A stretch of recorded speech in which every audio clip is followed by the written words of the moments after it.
Hey everyone, and welcome to this webinar.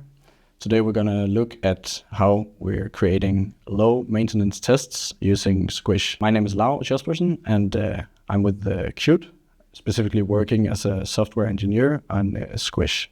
So what we're trying to do when we automate our GUI testing is essentially saving time. We want to set our testers, our human testers free and actually have our computers do the GUI testing.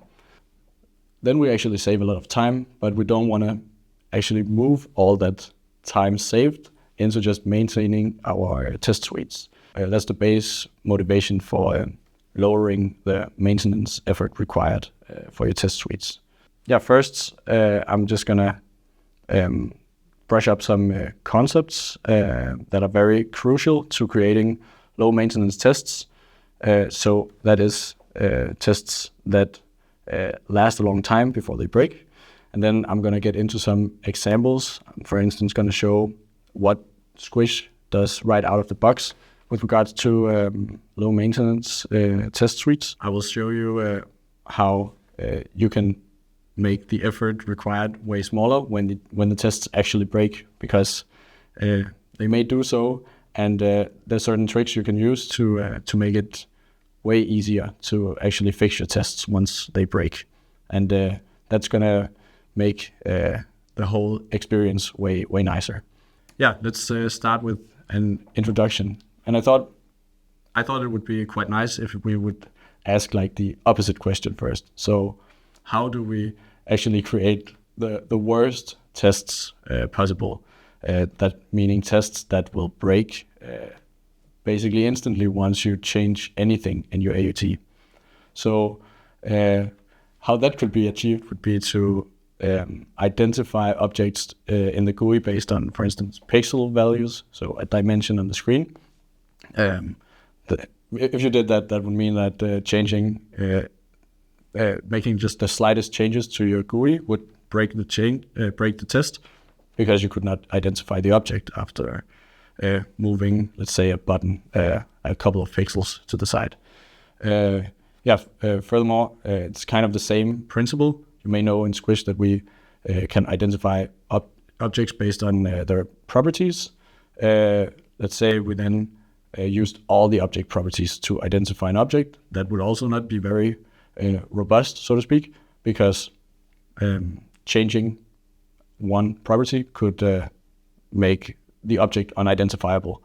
And what you want to do is that you want to also avoid hard-coded wait intervals, that meaning snooze, for instance, or sleep, because it could very well be that your application on the test will change its timing properties. So it may be that something suddenly loads slower, and then your test suite would not work once that happened.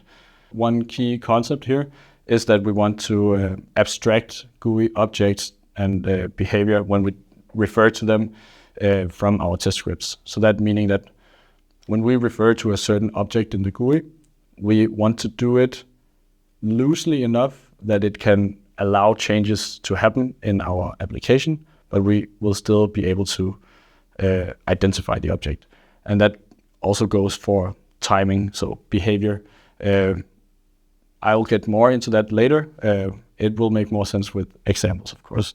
And then, we also want to brace for impact a little bit by minimizing our code reuse. And that is just one of the things that can make it way easier to fix tests once something breaks. In this first example, I'm going to show you how well Squish actually creates long-lasting tests right out of the box. So when you record a test case using Squish, you'll actually end up with quite a robust test case. And that is both with regards to object recognition and also with regards to timing. So these test cases will allow you to change your AUT quite a lot, and that is with regards to the GUI layout and also with regards to timing. So yeah, I'll actually just show you a small test recording first off. So here I have quite an empty IDE, and I'm gonna create a new test case. What I'm doing here is just a nice pro tip. Command 3 or Control 3 will bring up like the quick actions view. So new test case created. And yeah, then what I will do now is I'll hit the record button, and that will bring up our address book. And let's say our test is just about inserting 2 contacts and let's say verifying the row count that two new contacts have been inserted. So I'll press the new button, the add button, and I'll write, let's see,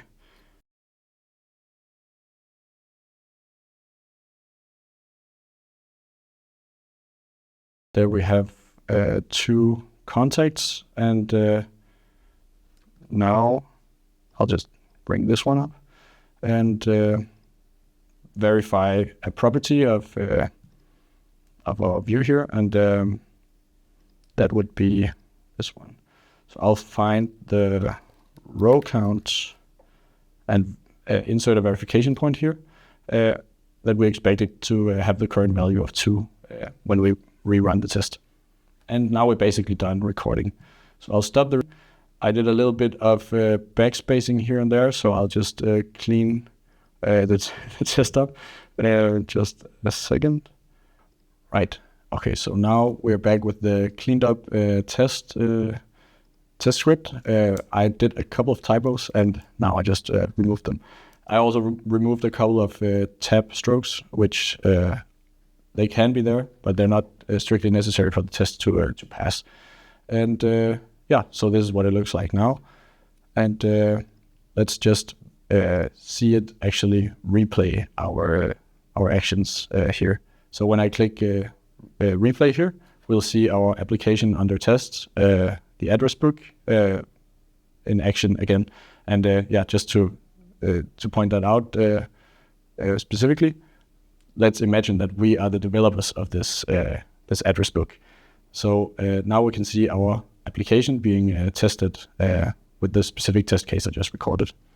So let's have a look at how Squish actually makes this test case long-lasting. So first of all, what you may see here, what you do see here is a bunch of wait for object invocations here. And what this means is that we are avoiding hard-coded snoozes. So what that would look like would be to have a snooze call in between all our invocations here. So that would, of course, make it very slow, this test, and we could never know when objects would be actually ready to be interacted with. So Squish is quite clever in this way, that if you call wait for object, then you'll actually have Squish waiting for a certain time for a specific object. So it will continue execution exactly when this object is found. And that means that you'll execute the task, the test as fast as possible, you can say. And yeah, that's quite useful. So yeah, I guess you can say, just like in real life, if you snooze, you lose. So yeah, just keep that in mind and always use these smart wait methods. There's multiple variations of them. Also, for instance, wait for object exists. That's for objects that don't become visible on screen, but you can still wait for them. So you can read more on that in the documentation. And yeah, secondly, I'd like to highlight another thing that makes this long-lasting, and that is if we take a look at the real names. So what we see here is what we call as symbolic names, but that one points to the real name. And the real name is a list of properties that we say make the object unique. So this list of properties should make us able to identify the object in the whole GUI. So I'll open up this symbolic name, and that shows us the real name. So for instance, let's actually have a look at the forename line edit here. So I'll open up that one in the object map. So you can also enter the object map by clicking on this symbol right up here. And so we see here that the forename label is identified by certain properties. One being that it's visible, it's unnamed, and it's of type line edit. And behind this one, there's also some more properties.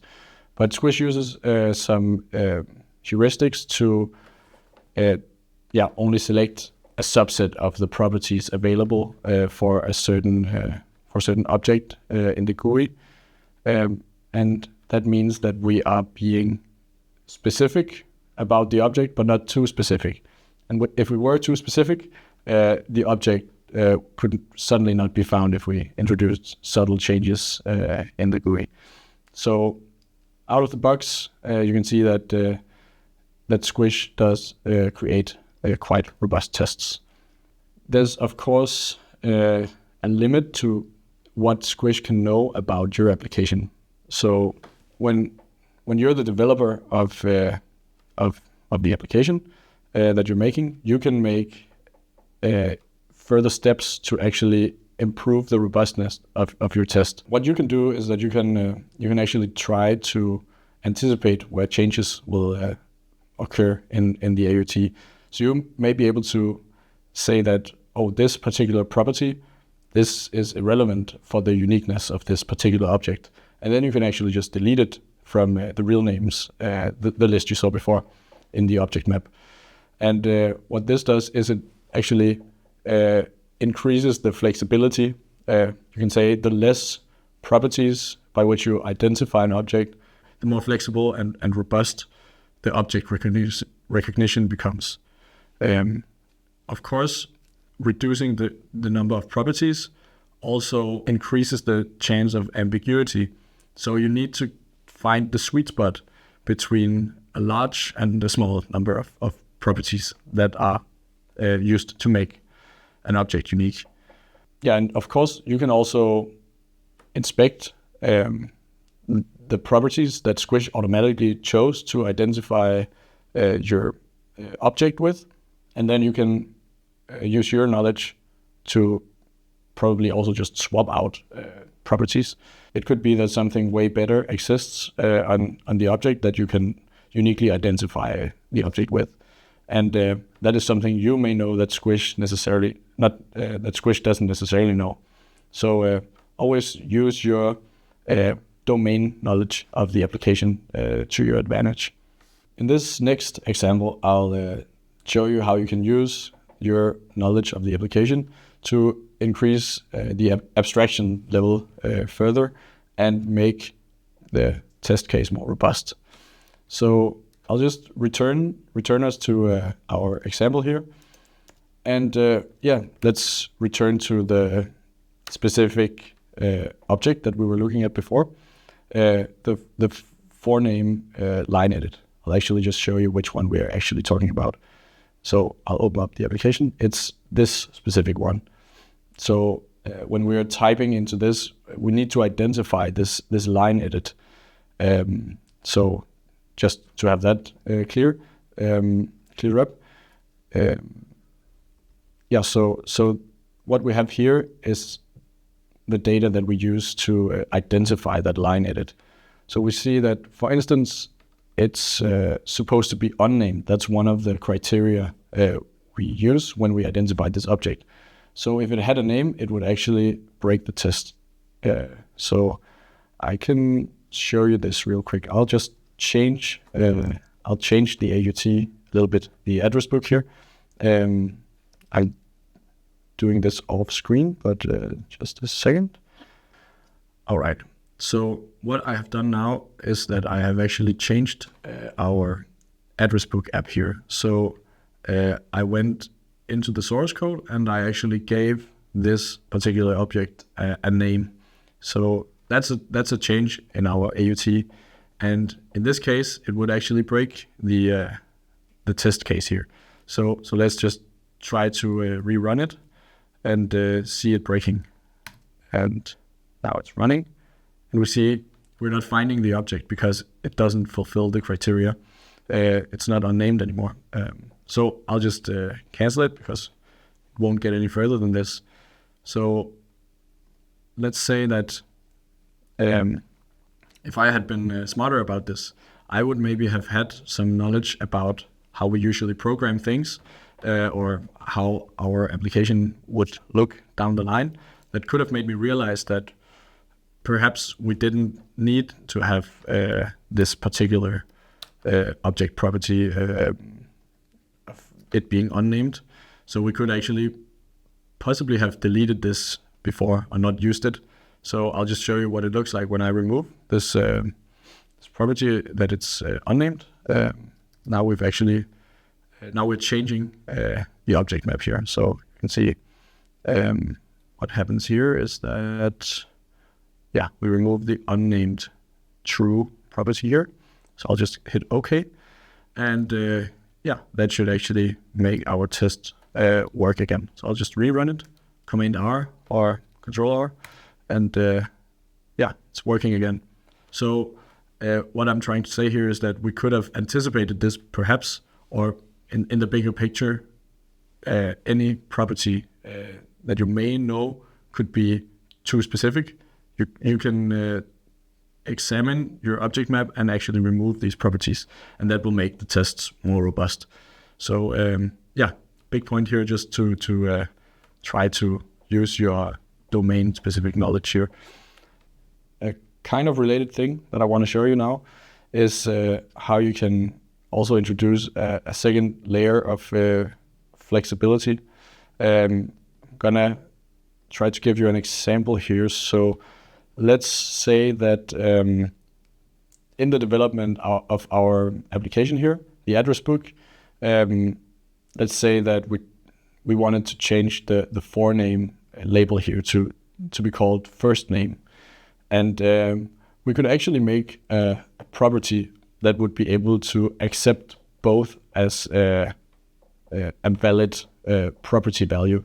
And that can be done using what we call wildcards or regular expressions. Both is an option. You may know, yeah, you can use both wildcards and regular expressions to actually make a property able to take on different values and still be accepted.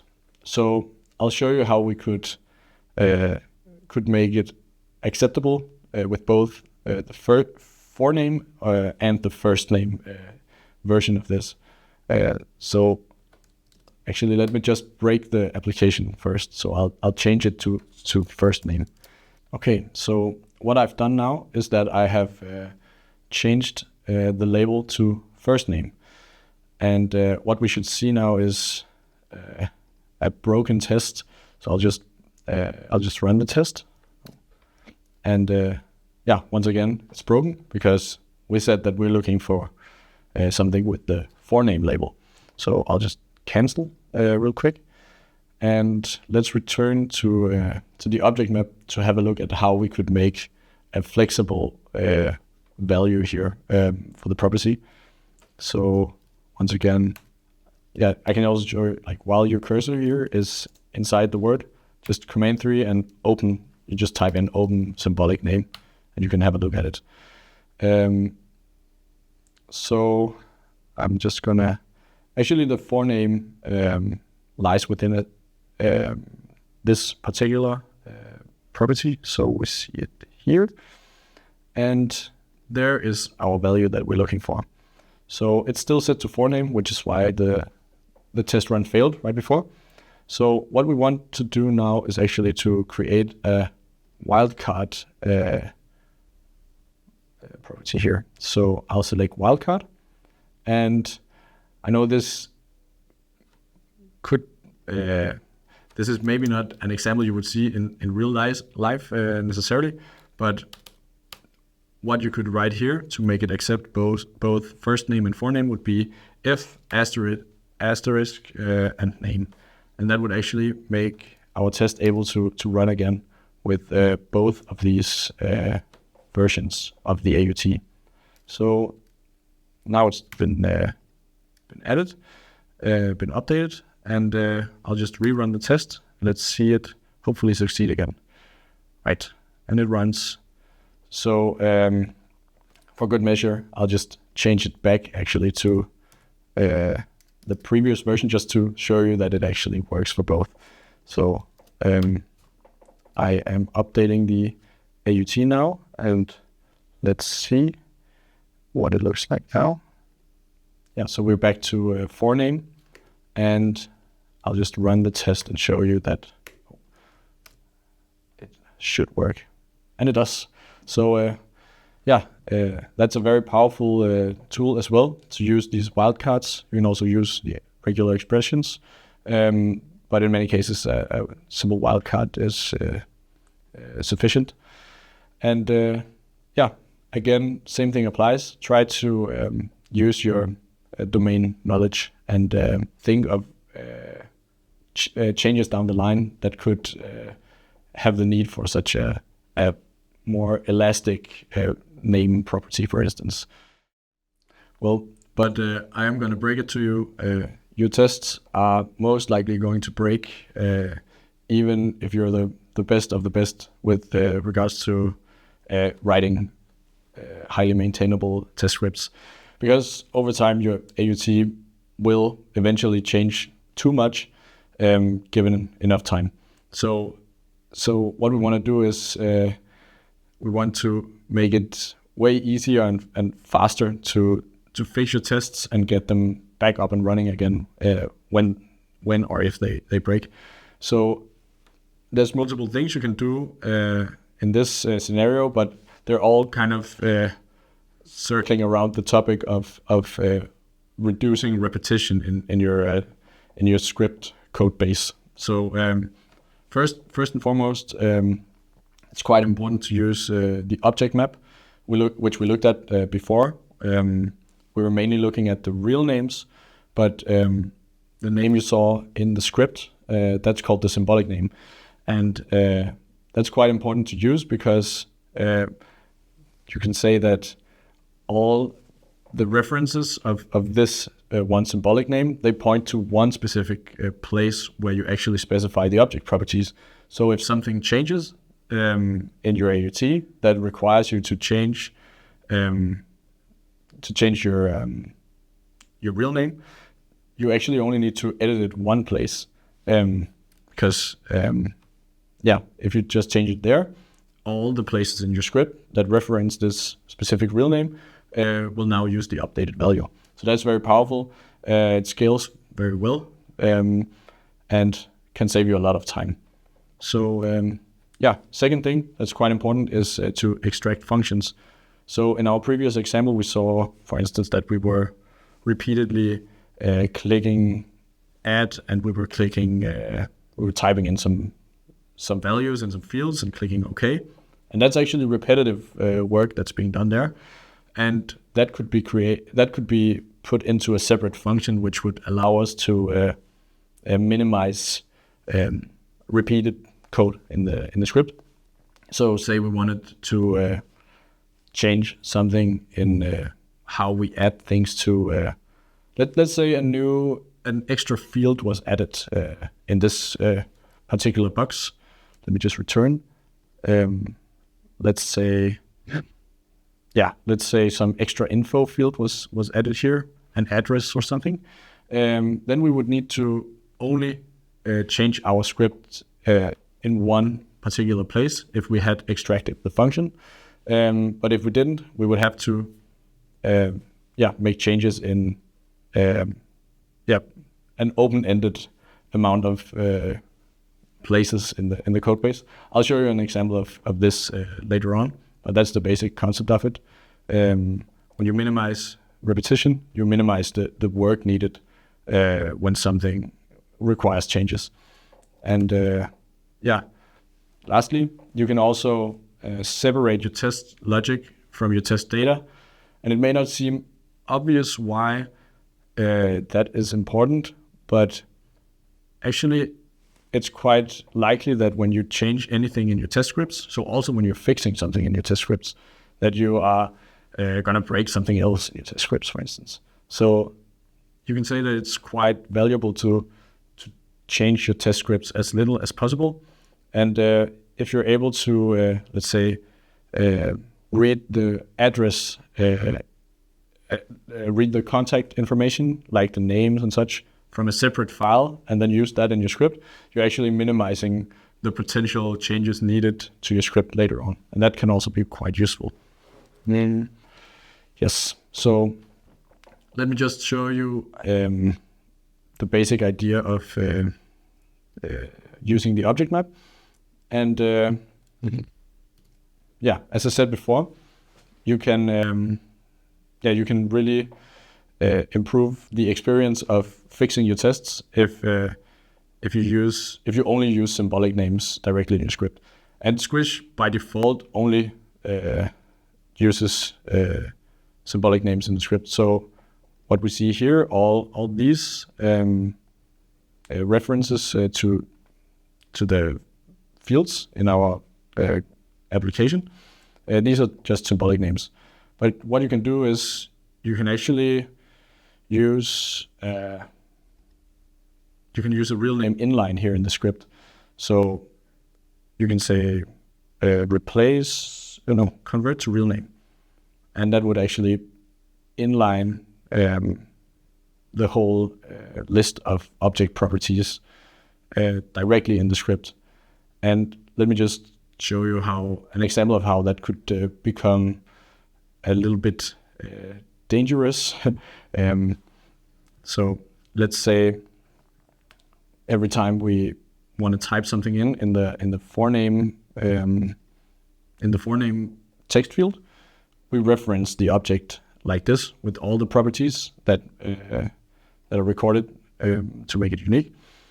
And let's say the test broke, and now we want to change the object properties. So we actually have to go through the list here and change it in any place where we reference this particular object. So I just wanted to highlight this as a don't do this example. There's only really one use case where you'd want to inline the real name directly in the script, and that's if you have like a dynamic property that you need to generate based on some script. So let's say you have a text label that displays like a date or something that is dynamic. Then you could generate the expected value based on a script and input this directly here in your real name. And that would be probably the main use case for inlining the real name in your script. So I would avoid this in most cases and just use the symbolic name directly here, because now when we only use the symbolic names, changing a property is just done in one place and it will update everywhere basically. So that scales nicely and you're able to save time like that. Now I'll move on to the topic of extracting methods or functions to be used in your test scripts. So this is basically about sharing code across test cases, and it can even be sharing code across test suites. So you can create your own utility library, or what you would call it, for your own tests, and these methods can be used anywhere by you, and that's quite powerful. So let me just show you what that could look like. So returning to our example from before, we see that we're doing some of the same stuff over and over, we see there's a pattern here. So this is what you would look for. So first we're clicking the new button. That only happens once, so that's not a pattern really. But we see that there's a repetition here. There's like the add click here, and then there's like the forename and the surname, and yeah, we see that it's basically the same thing that goes on. So that would really warrant a great this is basically a great thing to refactor and extract into a separate function. So I actually home cooked this, and I wrote this before. So you could actually this is just one example of how you could do it. So you could just create this add to address book method, and in this case I made it accept a parameter called person, and that refers to this class loosely. So you can construct these person objects and pass them into your add to address book function, and this function would then do all the steps that you saw in our main test case here before. And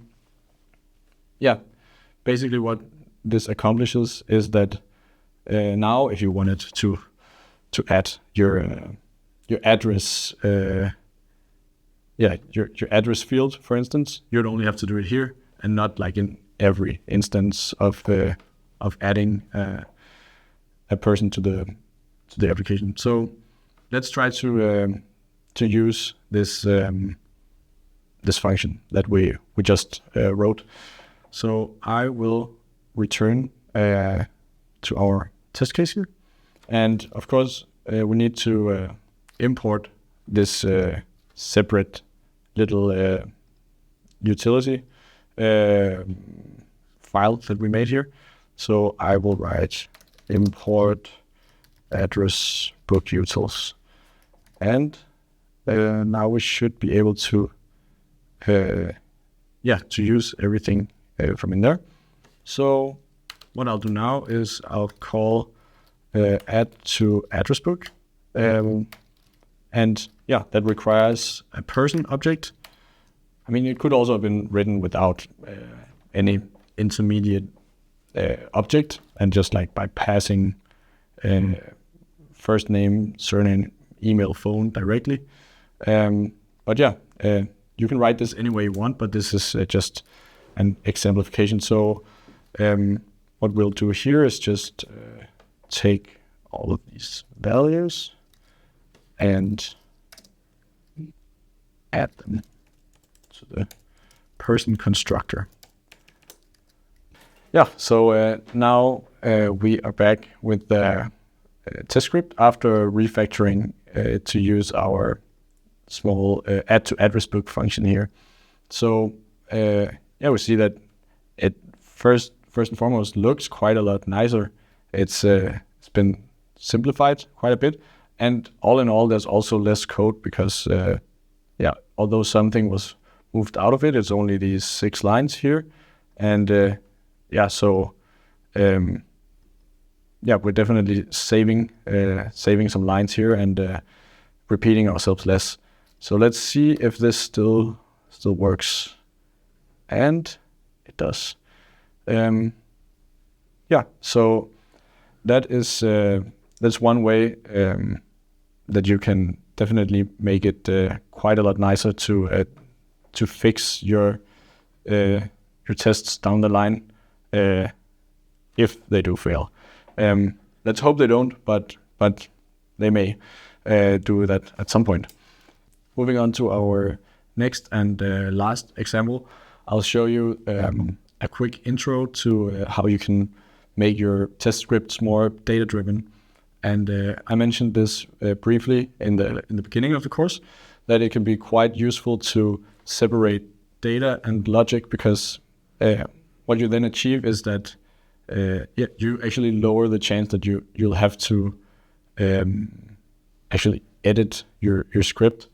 And minimizing how much you touch your script lowers the possibility of breaking it, basically. So that's one great point, and it's very nice. It scales nicely when you can increase your data set or change it. It's basically in the concept of parameterizing your tests nicely, and it's a well-known concept. But Squish supports this type of refactoring. So let's just continue with our nice little example here. What I'm gonna start doing is that I'm gonna import some test resources here. So I have some ready-made address book data here in a file. So I'll just fetch that here and import that into my test case. So I can make this data available for the whole test suite or just for the test case. So I'll just make it available for this particular test case in this scenario. So now I'm importing, and we have this file called my addresses right here. And let's see how we actually adapt our test to use these separated data points as parameters for our test. So Squish actually does have a nice little feature that you can make code data-driven. So it will try to help you do this, and it already prompts me because the test case that I have open has some test data resources. So I'm going to select that and hit next, and it will try its best to refactor my code into using the values from the test data file.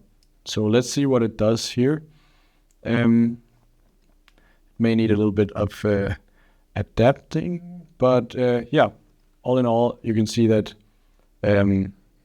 Squish automatically generated this code that extracts the forename, surname, email, and phone into some similarly named variables. So what I'll do is that I'll get rid of the name-specific add-to-address book invocations here. So I'll remove that one. And then I'll just construct the person object based on the new variables that Squish created for us.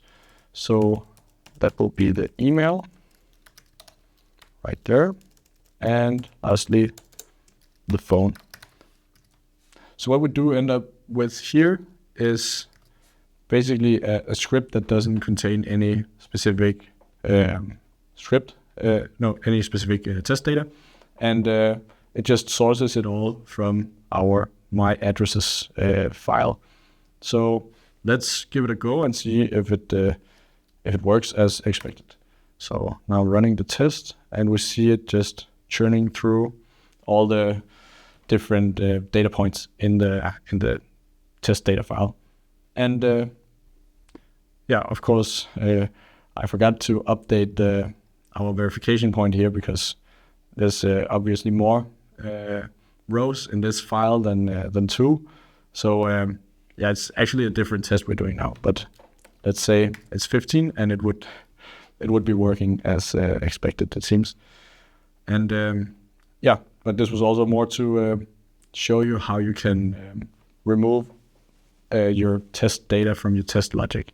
And this is a very neatly organized small test case that has it only uses symbolic names, and underneath it also waits for specific objects instead of using snoozes. And it doesn't repeat itself, and that is a good recipe for a test case that will last long. So with that, I'm gonna conclude this example. just to wrap things up, let's reiterate what we've looked at today. So yeah, I'd like to just highlight that it's quite important that you use your own knowledge of the application that you're testing to inspect the object map and see, are you using any properties that are not necessary, or could they be removed or changed to some other properties that are better at specifying uniqueness for the certain object you're looking for. And yeah, in relation to that, could you perhaps use wildcards to make object recognition more flexible? Yeah, just important to keep those things in mind. And as we went over in the demos, it's important to use the wait for object methods, the smart wait methods, that is. So don't snooze for a fixed time interval. It's quite important. And then in the area of refactoring and making test fixing more easy, just remember to use the symbolic names unless you need like a scripted real name that is generated on the spot in the test case. And extract your functions when you see patterns or anything that is repeated. You just think, could this perhaps be extracted into a separate function? And if it suits your needs, it is probably also quite nice to use the data-driven approach where you don't hard code parameters for your test into the script itself, but keep them outside in separate files. That is actually all that I wanted to highlight today in this webinar. You can of course dig deeper into Squish documentation and tips online on our websites. And but I just want to say thanks for watching this webinar, and best of luck with your testing.